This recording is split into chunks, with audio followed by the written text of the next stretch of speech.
Shalom, bagaimana kabarnya? Saya harap saudara hari ini dalam keadaan sehat.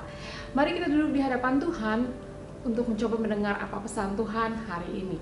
Kami bersama di dalam MIC Church terus mendoakan saudara agar di tahun pembebasan ini banyak keluarga dipulihkan, gereja Tuhan semakin bertumbuh dan semakin banyak orang yang menaruh pengharapan di dalam Tuhan.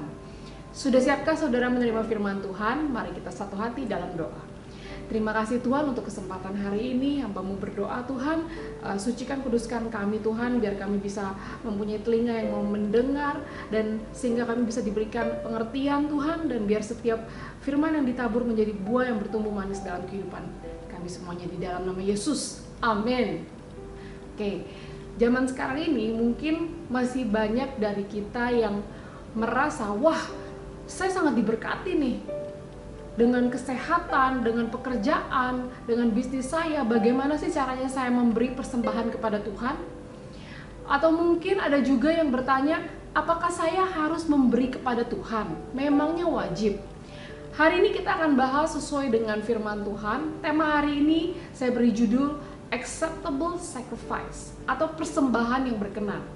Di Ibrani 11 ayat 4, karena iman, Habel telah mempersembahkan kepada Allah korban yang lebih baik daripada korban Kain. Dengan jalan itu, ia memperoleh kesaksian kepadanya bahwa ia benar karena Allah berkenan akan persembahannya itu. Dan karena iman, ia masih berbicara sesudah ia mati. Untuk memahami konsep memberi, kita harus melihat dari persembahan korban yang diberikan oleh Kain dan Habel. Kenapa persembahan Kain itu tidak diterima oleh Tuhan? Kalau saudara baca di Kejadian 4, kita tahu bahwa Kain, kakaknya, menjadi petani dan dia mempersembahkan sebagian dari hasil tanah itu kepada Tuhan. Sedangkan Habel, gembala kambing domba, dikatakan juga mempersembahkan korban dari anak sulung kambing dan dombanya, yakni lemak-lemaknya. Sehingga Tuhan menerima persembahan Habel dan menolak persembahan Kain. Kenapa kita harus memberi persembahan? Habel memberi persembahan kepada Tuhan dari hasil buahnya, tapi juga hasil ternak sulung dari kambing dombanya sampai lemak-lemaknya, untuk menunjukkan terima kasih kepada Tuhan. Habel menyadari bahwa berkat yang diterima itu datangnya dari Tuhan. Karenanya dia ingin memberikan persembahan yang lebih kepada Tuhan, memberikan korban ternak yang terbaik sampai lemak-lemaknya. Berarti dia menyadari sebagai manusia yang jatuh dalam dosa, setelah kejatuhan dari orang tuanya yaitu Adam dan Hawa, dia ingin memberikan korban penebusan dosa. Jadi korban penebus dosa itu harus dengan darah domba. Kain dan Habel mengetahui hal ini, dan hanya Habel yang mempunyai keinginan untuk memberi lebih untuk menebus dosa, sehingga dia memberi lebih. Karenanya persembahan Habel ini diterima Tuhan seperti ada api yang turun membakar persembahannya. Tuhan tidak butuh uang kita. Pada saat kita memberi persembahan ke gereja Tuhan, menunjukkan bahwa kita mempercayai hidup kita dan keuangan kita kepada Tuhan. Sama seperti petani yang menanam benih untuk tanaman jagung misalnya. Satu benih jagung itu bisa menghasilkan satu buah jagung yang kalau dihitung itu isinya bisa ada 800 biji. Seorang petani tahu dia tidak bisa memakan seluruh buahnya pada saat panen, karena dia harus menyisihkan beberapa untuk ditanam kembali. Jadi benih ini kemudian harus ditanam, diberi pupuk, disiram air, kemudian ada dipotong hamanya, kemudian untuk menyiapkan panen, untuk mendapatkan panen berikutnya. Ini sama seperti konsep memberi. Kalau kita menyadari bahwa semua yang berkat yang kita punya itu dari Tuhan, maka kita akan mengembalikan kembali apa yang menjadi milik Tuhan. Perwakilan Tuhan di bumi adalah melalui gereja. Kalau kita menabur di gereja lokal, apalagi yang membuat saudara bertumbuh, maka gereja Tuhan akan semakin bertumbuh dan saudara akan menabur benih yang akan menghasilkan buah. Bagaimana sih caranya memberi persembahan? Persembahan Kain tidak diterima Tuhan bukan karena dia itu seorang petani.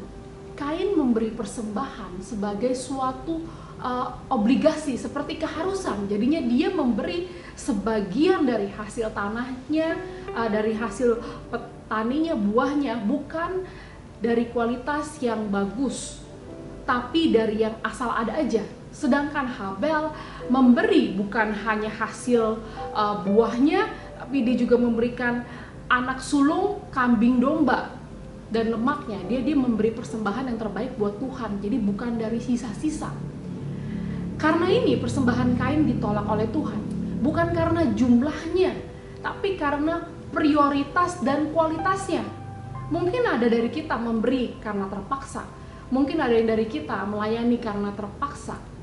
Tapi persembahan yang berkenan kepada Tuhan adalah pada saat kita bisa memberi nyanyian kita yang terbaik. Kita mungkin melayani dengan sukacita dan kita tetap memberi dengan setia dalam segala situasi, sulit maupun senang, karena kita percaya penyediaan dan promosi itu turun dari Tuhan.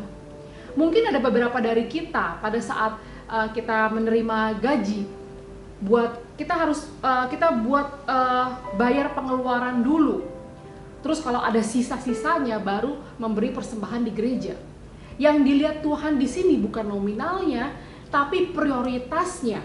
Apakah saudara mendahulukan menyisihkan persembahan untuk Tuhan, kemudian baru mengatur keuangan, atau sebaliknya? Pada saat saya masih menerima gaji bulanan, bertahun-tahun saya bekerja di perusahaan, saya selalu mentransfer atau saya menyisihkan uang untuk perpuluhan gereja. Baru lainnya. Kadang kalau gaji semakin naik, semakin berasa berat untuk memberi karena jumlahnya semakin besar. Tapi saya tetap belajar untuk setia dalam memberi dan mengucap syukur saya bisa menjadi berkat buat gereja lokal, dan Tuhan selalu memberkati hidup saya dan dalam segala hal, baik di dalam pekerjaan, di dalam hubungan maupun di dalam keuangan saya.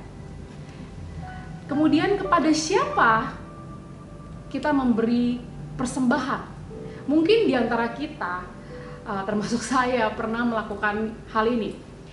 Kalau saya memberi dana persembahan gereja ini, saya alokasikan kepada panti asuhan atau kepada panti jompo, itu tuh sama saja, bukan? Tapi di Galatia 6 katakan, hendaklah setiap kita anggota jemaat yang menerima pengajaran firman Allah membagikan sebagian dari penghasilan kita kepada orang yang bertugas mengajar kita. Pemberian di sini berarti kepada pengkhotbah. Pengkhotbah itu adalah bagian dari gereja, ya. Jadi pemberian yang utama adalah kepada gereja. Kalau saudara diberkati lebih dan saudara ingin memberi kepada orang-orang yang membutuhkan, ya boleh. Tapi harus prioritaskan di gereja dulu, karena di dalam gereja bisa disalurkan kepada sesama kita yang membutuhkan atau di dalam pelayanan misi. Dan ini sudah kita lakukan juga sering seperti ini. Kita membagi kepada yang membutuhkan, kepada yang sakit. Kemarin kita kasih paket obat, dan pelayanan misi kita sudah pernah lakukan juga gitu. Mungkin sama seperti gereja pada umumnya. Beberapa tahun yang lalu, penghasilan dari usaha saya sumbangkan kepada anak yang berkekurangan di Papua Barat melalui suatu badan sosial.